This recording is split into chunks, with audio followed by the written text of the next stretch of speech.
જય શ્રી કૃષ્ણ, જય શ્રી વલ્લભ, જય દ્વારકાધીશ. અત્યારે આપણે આ તીર્થ ક્ષેત્ર પિંડતારક પિંડારા, આ દેવભૂમિ દ્વારકા જિલ્લામાં આવેલું એક પિંડતારક તીર્થ ક્ષેત્ર છે. એની અંદર આ શ્રી મહાપ્રભુજી વલ્લભાચાર્યજીની બેઠકજી છે. શ્રી મહાપ્રભુજી વલ્લભાચાર્ય એટલે આપણે જઈએ મોગલ સામ્રાજ્યમાં 1535માં જ્યારે શ્રી મહાપ્રભુજી વલ્લભાચાર્ય સ્વદેહે ચંપારણમાં અગ્નિકુંડમાંથી પ્રગટ થયા ને કાશીમાં હનુમાન ઘાટે ગંગાજીમાંથી સ્વદેહે સ્વધામ પધાર્યા, જ્યાં મૃત્યુલોકમાં અસંભવ છે. તો ભગવાન શ્રી કૃષ્ણનો અવતાર શ્રી મહાપ્રભુજી વલ્લભાચાર્યએ ભગવાન કૃષ્ણની સેવા બતાવી, ભગવાન કૃષ્ણની ભક્તિ બતાવી અને વૈષ્ણવ ધર્મની સ્થાપના કરી. જગતગુરુ અખિલ ભૂમંડલાચાર્યનું પદ પ્રાપ્ત કરી આખા ભારતમાં 3 વખત ઉઘાડા પગે ભ્રમણ કરી ને 84 જગ્યા ઉપર ભાગવત પારાયણ કરી. એમાંથી આ 58 નંબરની ગાદીજી શ્રી મહાપ્રભુજીની બેઠકજી કહેવાય છે, જેને 58 નંબરની બેઠકજી છે. અહીંયા એક ઝાડ પણ આવેલું છે, કોઈ ખીજડો કે કંડો કે છોકર કે સમી વૃક્ષ કે અલગ અલગ નામથી ઓળખાય છે. ઉપર આખું લીલું મોટું ને વિશાળ છે. ભગવાન શ્રી કૃષ્ણ જ્યારે દ્વાપર યુગમાં મહાભારત યુદ્ધ પૂર્ણ કરી પાંડવોને લઈને અહીંયા પધાર્યા હતા. પાંડવોએ વિનંતી કરી. મહાભારતની અંદર 20 લાખથી વધુ સૈનિકો સંકળાયેલા હતા. સંપૂર્ણ યુદ્ધ પૂર્ણાહુતિ બાદ કેવળ 9 યોદ્ધા જીવિત બચ્યા. આ પૃથ્વીનો ભાર ઉતારવા માટે ભગવાને ભાઈઓ વચ્ચે યુદ્ધ કરાવી અનેક અધર્મી રાજાઓનો નાશ કર્યો, જેમાં 20 લાખથી વધુ સૈનિકો સંકળાયેલા હતા. પાંડવોએ એમાં કુલ 9 યોદ્ધાઓ જીવિત બચ્યા. 9માંથી 3 કૌરવોના, 6 પાંડવોના. તેમાંથી 2 યોદ્ધાઓ આજની તારીખમાં પણ જીવિત છે, કૃપાચાર્ય ને અશ્વત્થામા. પાંડવોમાં 5 ભાઈઓ અને ભગવાન શ્રી કૃષ્ણ. જેમાંથી 2 યોદ્ધાઓ છે, તેમાંથી અશ્વત્થામા જ્યારે મહાપ્રભુજી વલ્લભાચાર્ય જૂનાગઢ પધાર્યા તો એમ કહેવાય છે અશ્વત્થામા 7 દિવસ ઊભા મહાપ્રભુજી વલ્લભાચાર્યની પંખાની સેવા આપતા હતા. તો પાંડવોએ વિનંતી કરી, અમને એવી જગ્યાએ લઈ જાઓ કે જે મોક્ષના માટે સર્વશ્રેષ્ઠ, શાંતિપ્રસ, એકાંત પ્રિય હોય, જ્યાં દેવોએ ઋષિઓએ તપસ્યા કરી હોય. તો ભગવાન શ્રી કૃષ્ણ પાંડવોને લઈને આ ભૂમિ ઉપર આવ્યા, જેમાં ભગવાન શ્રી કૃષ્ણએ પોતાનો ઉત્તમ રથ આ ઝાડની નીચે ઊભો રાખી અહીંયા વિશ્રામ કર્યું. પાંડવોથી કહ્યું ભગવાને કે મને તરસ લાગી છે. તો ભીમે અર્જુને ગાંડીવ ધનુષ પ્રગટ કરી દીધો કે હમણાં જ ગંગાજીને અહીંયા પ્રગટ કરી દઉં. ભગવાને ના કહી કે ગંગાજીને હું લાવીશ, સમય આવશે ત્યારે. ભીમ તારી અંદર 10,000 હાથીનું બલ છે, એનું આજ પ્રદર્શન કર. તો ભીમે એક જ ગદાનો પ્રહાર કર્યો તો કૂવો બની ગયો. અહીંયા પાછળની ભાગમાં બેઠકજીની અંદર કૂવો આવેલો છે, જેને આપણે ભીમકુંડ કહીએ છીએ. બધા પાંડવોએ જે તે સમયે બધા ભગવાનને પાંડવોએ જલપાન ભગવાનને કરાવ્યું. એક પ્રકારે પુષ્ટિ લીલા કરી ભગવાને મોક્ષ પ્રદાન કર્યો. પછી લૌકિક માટે આગળ વધ્યા ભગવાન, તો અહીંયા નજદીકમાં જ અરબી સાગર આવી ગયું, ગલ્ફ ઓફ કચ્છ. સમુદ્રના તટ ઉપર દુર્વાસા મુનિનું આશ્રમ છે. દુર્વાસા મુનિએ અહીંયા હજારો વર્ષોની પણ લાખો વર્ષો તપસ્યા કરી. 10,000 શિષ્યોને વેદ, ભાસ, કર્મકાંડ દુર્વાસા ઋષિ અહીંયા શીખવતા. ગુપ્ત અનુષ્ઠાનો દ્વારા દુર્વાસા મુનિએ અહીંયા અનેક સિદ્ધિઓ પ્રાપ્ત કરી. દેવોએ, ઋષિઓએ, મુનિઓએ તપસ્યાઓ દ્વારા આ ક્ષેત્રને શાંતિપ્રસ્ત બનાવ્યો.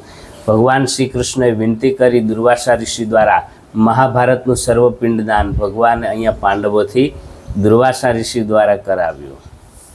જેવી રીતે કોઈ ક્ષેત્રમાં માતાનું શ્રાદ્ધ થાય, કોઈ ક્ષેત્રમાં કેવલ પિતાનું શ્રાદ્ધ થાય, એવી જ રીતે આ તીર્થની અંદર A to Z સર્વ પિતૃઓના મોક્ષ થાય છે. એ વેળાએ ભીમે દુર્વાસાની પરીક્ષા કરીને લોખંડના પિંડોના તર્પણ કરી દીધા. ત્યારે લોખંડના પિંડો પણ જલ ઉપર પ્રવાહિત થયા તો પણ એ પણ તરવા લાગ્યા. તો એટલું મહાત્મ વૈભવ વધ્યું કે એક પછી એક અનેક લોકો સ્નાન કરવા લાગ્યા, શ્રાદ્ધ કરવા લાગ્યા, જેથી તીર્થરાજનું તેજ દિન પ્રતિદિન ક્ષીણ થવા લાગ્યું. તીર્થરાજે વિચાર સંકલ્પ મનોરથ કર્યો કે કોઈ વૈષ્ણવ મારા આંગણે આવે તો મારું કલ્યાણ થાય. જો વૈષ્ણવનું સ્મરણ કર્યું એટલે જગતગુરુ શ્રી મહાપ્રભુજી વલ્લભાચાર્ય, જેણે વૈષ્ણવ ધર્મની સ્થાપના કરી, સ્વયં શ્રી મહાપ્રભુજી તીર્થરાજની વિનંતી સ્વીકારી ને 1565ની આસપાસ અહીંયા પધાર્યા. તેમને આ જ ઝાડની નીચે માટીની ગાદીજી બનાવી. જે તિલકના દર્શન થાય છે એ આખી ભૂમિ હાલની તકમાં પણ માટીની છે. જે શ્રી મહાપ્રભુજી વલ્લભાચાર્યે સ્વયં પોતાના હાથે એમની સ્થાપના કરી ને અહીંયા 3 વખત શ્રીમદ ભાગવત સપ્તાહ પારાયણ કરી. પ્રથમ વખત જ્યારે શ્રી મહાપ્રભુજી ભાગવત પારાયણ કરતા હતા તો એના એક સેવક કૃષ્ણદાસ મેઘને શ્રી મહાપ્રભુજીથી વિનંતી કરી, દંડવત કરી, કૃપાનાથ 2 પ્રશ્નો પૂછ્યા કે અહીંયા વૃક્ષો ઉપર અનેક પક્ષી કથા સાંભળે છે, જે ક્યારેય જોયા નથી. એ દિવ્ય પક્ષીઓ કોણ છે જે શાંતિથી કથા સાંભળે છે? એવું લાગે છે કોઈ સાધારણ પક્ષી નથી. બીજો પ્રશ્ન કે આપની શરણમાં એક બ્રાહ્મણ પણ દરરોજ ભાગવત કથા સાંભળવા આવે છે, આપની પૂર્ણ કૃપા દ્રષ્ટિ છે, આપ તેમને ઓળખો છો? એ બ્રાહ્મણ આવતા દેખાય છે પણ પાછા જતા એ પણ નહીં દેખાતા. તો શ્રી આચાર્યજી મહાપ્રભુજીએ બંને પ્રશ્નોનો ખુલાસો કરી નિરાકરણ કર્યું. કહ્યું કે વૃક્ષો ઉપર જેટલા બી પક્ષી છે એ બધા દેવલોકમાંથી આવનાર દેવતાઓ છે, જે પંખીનું રૂપ ધારણ કરી દેવો અહીંયા વૃક્ષો ઉપર બેસી ભાગવતનું પાન કરે છે. ને જે બ્રાહ્મણ છે એ સ્વયં તીર્થરાજ છે, જે પાછળ કુંડમાંથી જલમાંથી બ્રાહ્મણનું રૂપ ધારણ કરી અહીંયા બેસી ભાગવતનું પાન કરે છે. જે પિતૃઓના ઉદ્ધાર કરવાવાળા પિતૃરાજનું ઉદ્ધાર મહાપ્રભુજીએ આ જગ્યા ઉપર કર્યું. એટલે આ પિંડ તારક પિતૃ ઉદ્ધારક બેઠકજી છે. અહીંયા માતા પિતા પૂર્વજો પિતૃઓને યાદ કરી, એને નમન કરી, એના દંડવત પહોંચાડવાથી આપણા પિતૃ પૂર્વજોનું કલ્યાણ થાય છે. એટલે આ પિંડ તારક 58 નંબરની બેઠકજી છે. અહીંયા મહાપ્રભુજીના દ્વિતીય પુત્ર ગુસાઈજીના 5મા પુત્ર રઘુનાથજી પણ પધાર્યા. આ ક્ષેત્રનું કલ્યાણ કરી સ્વયંની બેઠક ગુપ્ત રાખી આચાર્યજીની બેઠક એમણે પ્રગટ કરી.